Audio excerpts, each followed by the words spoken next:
Galera, bomba! E parece que vem mais multa pesada para o bilionário Kiko dos Foguetes, também conhecido como Elon Musk. A Polícia Federal acaba de informar ao Supremo Tribunal Federal que a rede social X, controlada pelo bilionário, não só vinha desobedecendo decisões do próprio Supremo Tribunal Federal, como vinha permitindo que perfis bloqueados e investigados por crimes contra a democracia recebessem financiamento e monetização até por meio de criptomoedas. E entre esses perfis estão os dos criminosos Alan dos Santos, Rodrigo Constantino e Paulo Figueiredo, os três homicidados nos Estados Unidos, para que de lá possam proferir ataques contra o judiciário brasileiro.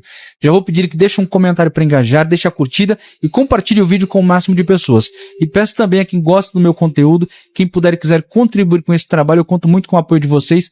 Qualquer valor aqui nessa chave vai estar me ajudando e muito. Agora siga aí. Informação do Márcio Falcão. A PF acaba de informar ao Supremo Tribunal Federal que o X permitia que fosse repassado dinheiro, financiamento, inclusive por criptomoedas, a perfis bloqueados no X de pessoas investigadas.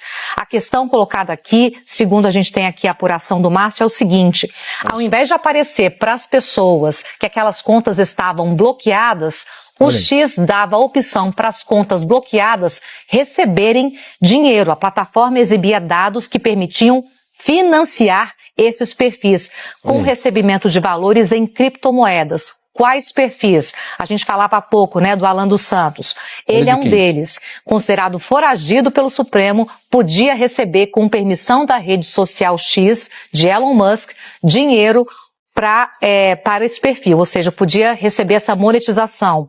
Outro, Rodrigo Constantino, também podia receber, segundo a PF, foi identificado isso nas contas, e ainda Paulo Renato de Oliveira Figueiredo Filho, que foi denunciado pela PGR no inquérito do golpe e é empresário.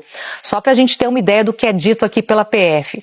Ao invés de apenas ser exibida a mensagem indicando que a conta está retida, os perfis exibem botões e informações que permitem, no Brasil, que os usuários financiem e apoiem contas de foragidos e de investigados com contas bloqueadas. Isso vai repercutir bastante nessa quinta-feira, mas está aí o registro. Daí eu pergunto para vocês, é fácil enfrentar um sistema desse? Enquanto criminosos foragidos com perfis bloqueados judicialmente conseguem financiamento, conseguem monetizar e eles estão diariamente atacando a democracia, cometendo crimes, enquanto a gente que está aqui defendendo a democracia e denunciando esses criminosos, vemos os nossos perfis sendo derrubados e vídeos desmonetizados. É uma luta muito injusta, muito desigual. Por isso é muito importante o apoio de vocês. Deixem nos comentários a sua opinião e se gostou do vídeo, curta, comente, compartilhe e me siga. Tamo junto. Lembram do Elon Musk que iria salvar a democracia brasileira? Sérgio Moro, Deltan Dallagnol escreviam lá no X: Elon Musk, save me, hello, I am Deltan, blá blá blá. Lembra disso? Gustavo Gaia chamava ele, Nicolas Ferreira foi lá: Elon Musk, save me. Lembra dele? Todos os bolsonaristas lambendo o chão que ele pisa. Pois bem, Elon Musk está vivendo um inferno astral lá nos Estados Unidos, curioso de observar. Triste não, porque ele continua bilionário, continua com um monte de empresa, continua rico, vai ter dinheiro pro resto da vida, mas perdeu o poder que ele imaginou que teria.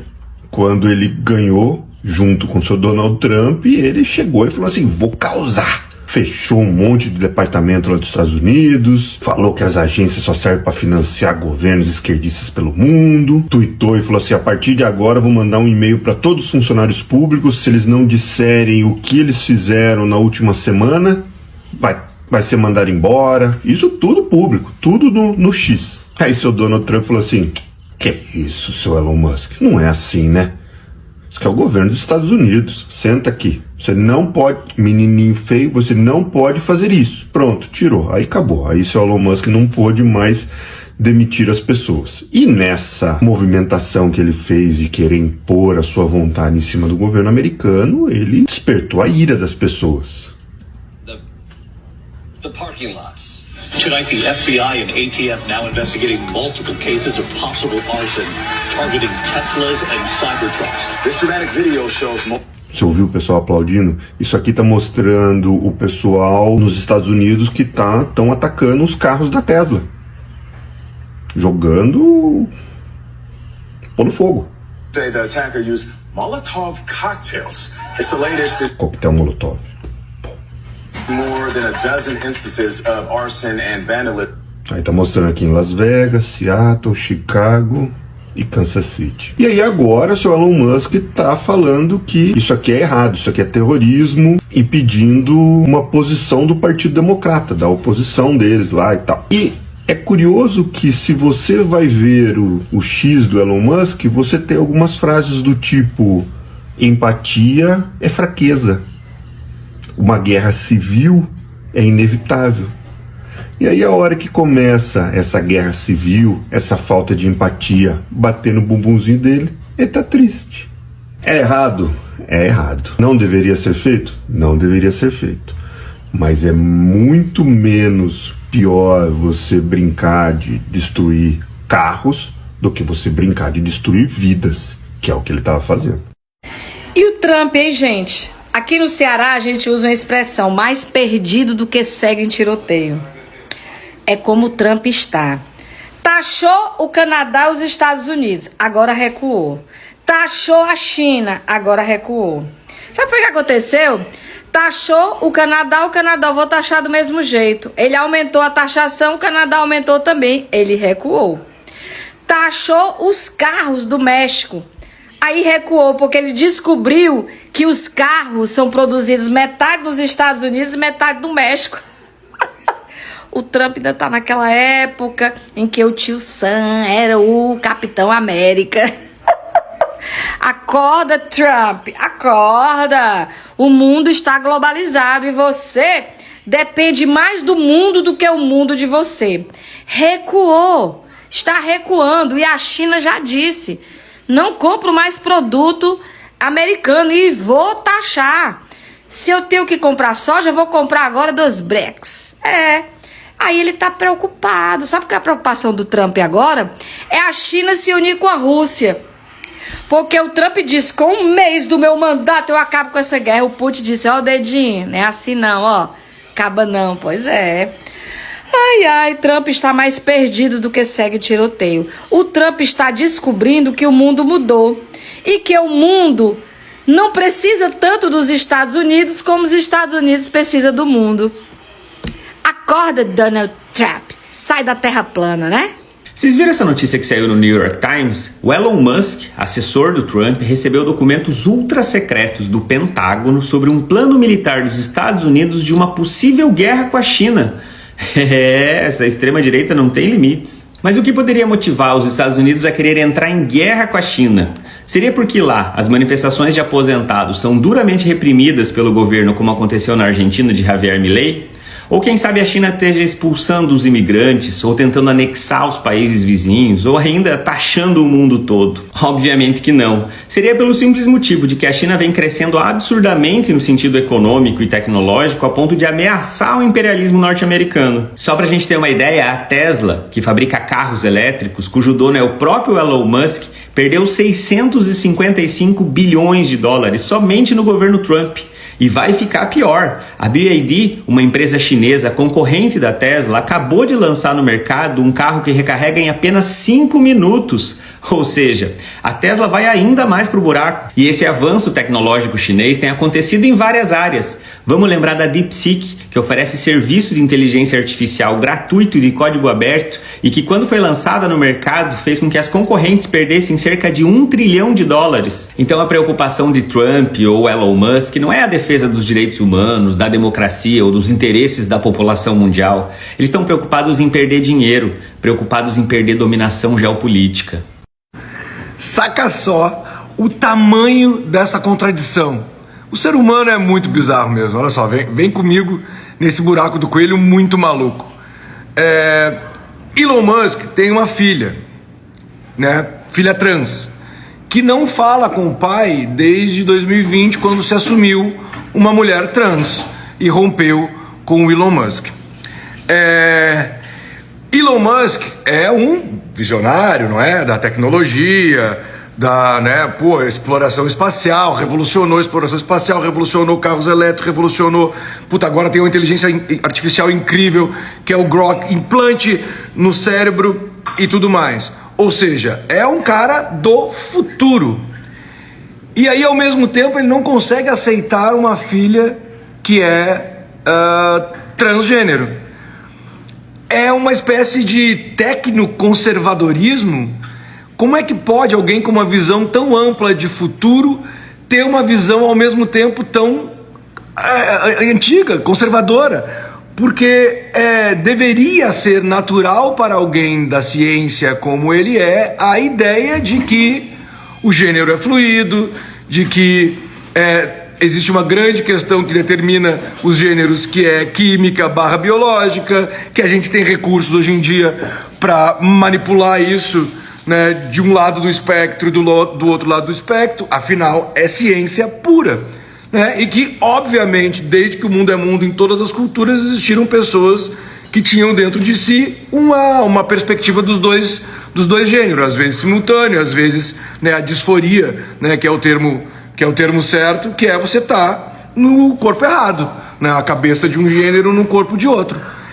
Isso é natural. A gente sabe que é natural porque é recorrente na raça humana desde que o mundo é mundo, em todas as culturas. Algumas culturas tratam isso com naturalidade, outras culturas inclusive achavam que essas pessoas eram especiais, que tinham alguma espiritualidade superior, e no nosso caso aqui a gente tem um preconceito brutal porque a nossa cultura judaico-cristã é escrota pra caramba, né? Mas o ponto não é esse, o ponto é um pouco liberal nos costumes, tradicional, liberal na economia, tradicional, conservador nos costumes. Então, assim, que momento louco, né? Esse tecno-feudalismo, né? Então são os novos feudos com os bilionários sendo os nossos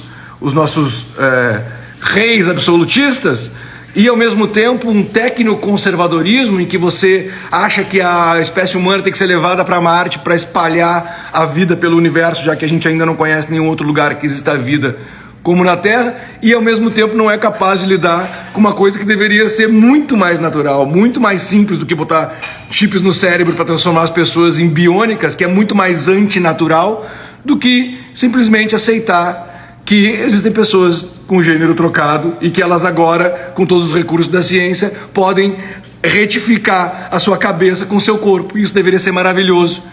E não só para o baixo clero das pessoas ignorantes, mas também não é para um cara que deveria estar na fronteira, né, da modernidade. Caramba, o ser humano é um animal complexo. É um animal complexo. Um filme para entender como os Estados Unidos já ajudaram a dar um golpe no Brasil. Meu nome é Luísa, eu sou cria de Universidade Federal, filha de pais nerds e te ajudo a ser mais inteligente sem ser um pé no saco. Vamos lá. No começo dos anos 60, um pouquinho antes da ditadura militar acontecer, tinha um espião americano aqui no Brasil, que era o embaixador Lincoln Gordon. Tava no meio da Guerra Fria, aquelas propagandas de comunista comedor de criancinha tava torando e os Estados Unidos estavam morrendo de medo de que houvesse uma nova Cuba comunista no mundo. Quando eles descobriram que o presidente aqui do Brasil na época, o João Goulart, ou Jango, queria dar um mínimo de dignidade para o trabalhador e expulsar algumas empresas safadas americanas daqui, o que eles concluíram? Claro que João Goulart era comunista e que o Brasil ia virar uma Cuba. Você já ouviu esse discursinho em algum lugar, né? Foi aí que o presidente americano Kennedy entrou em contato com o embaixador Gordon e falou: meu amigo, a gente não pode deixar isso acontecer, vamos tirar esse homem da presidência. E foi aí que os Estados Unidos começaram a financiar mídia brasileira, deputado brasileiro, pesquisa, tudo para fazer a cabeça da população de que o Jango era um mau presidente e que ele precisava sair daqui. Lembra que na época não tinha Elon Musk, Big Tech para deixar as coisas mais simples para os Estados Unidos, então foi uma operação pensada e planejada. E tudo isso mancomunados com as Forças Armadas aqui no Brasil, que foram escolhidas para levar o golpe para frente. O resto dessa história a gente já sabe no que deu, mas tem muita maracutaia no meio disso. E os detalhes, as fotos, vídeos, áudio de tudo isso, você consegue ver em um documentário de 1h20 rapidinho. O dia que durou 21 anos. Você vai se surpreender com as semelhanças dessa história naquela época com o que a gente tá vivendo hoje. As sanções que os bolsonaristas aqui no Brasil estão lutando para que os Estados Unidos faça contra Alexandre de Moraes, Javier Milei conseguiu fazer contra Cristina Kirchner na Argentina. Cristina Kirchner não pode entrar nos Estados Unidos. Acabou de sair essa sanção norte-americana. Cristina Kirchner tá pistola no Twitter lá, no X. Já fez um post lá falando que não foi ela que fez esquema de criar criptomoeda para dar golpe nas pessoas. Um ponto, porém, no caso da Cristina Kirchner, que é o que embasou essa decisão dos Estados Unidos, é que Cristina Kirchner foi condenada na Argentina por problemas lá de administração dela. Então, os Estados Unidos usou isso como desculpa para proibir que ela entre nos Estados Unidos. Claramente uma forcinha ali pro seu Javier Milei, que é muito próximo de Elon Musk e de Donald Trump. Isso vai dar uma sobrevida aos bolsonaristas que vivem de ilusões, que vão achar assim, agora é a vez do Xandão, agora é a vez do Xandão. A diferença é que, desde que teve aquela aproximação lá no passado do Elon Musk, quando ele resolveu bater no Alexandre de Moraes, não teve mais nenhum sinal de aproximação entre Donald Trump e Elon Musk com os bolsonaristas aqui do Brasil. Eles vão dar vai dar uma fervida agora. Mas, muito pouco provável que aconteça alguma coisa com o nosso iluminado Xandão. Aguardar e ver.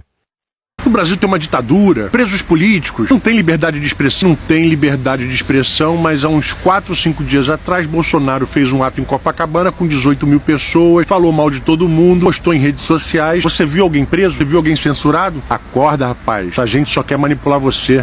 Pessoal, eu tô colecionando figurinhas da família Chororô. Eu tenho essa do pai chorando quando perdeu a eleição. Essa também do filho chorando com medo de ser preso, mas o pai pareou a Polícia Federal pra não. Minha família? E essa é a mais nova do meu álbum. Tem até filmagem, quer ver? Olha. O pai, claro que ele queria o filho dele perto dele, cara.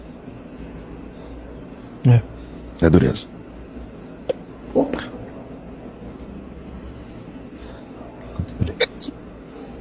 Que dó de pensar que tem gente que acredita nessas lágrimas. Ou você acredita mesmo que ele vai voltar pra prender o Xandão? Na boa, você não aprendeu nada com a história do pendrive. Quem não se lembra quando ele foi visto curtindo um jogo do Brasil na Copa do Mundo ao lado da esposa, que teve que ir com ele pro Catar pra carregar 5 malas com pendrives? Sim, pra poder entregar pras autoridades legais o que estava acontecendo no Brasil. Me conta aqui. O que tinha naqueles pendrives?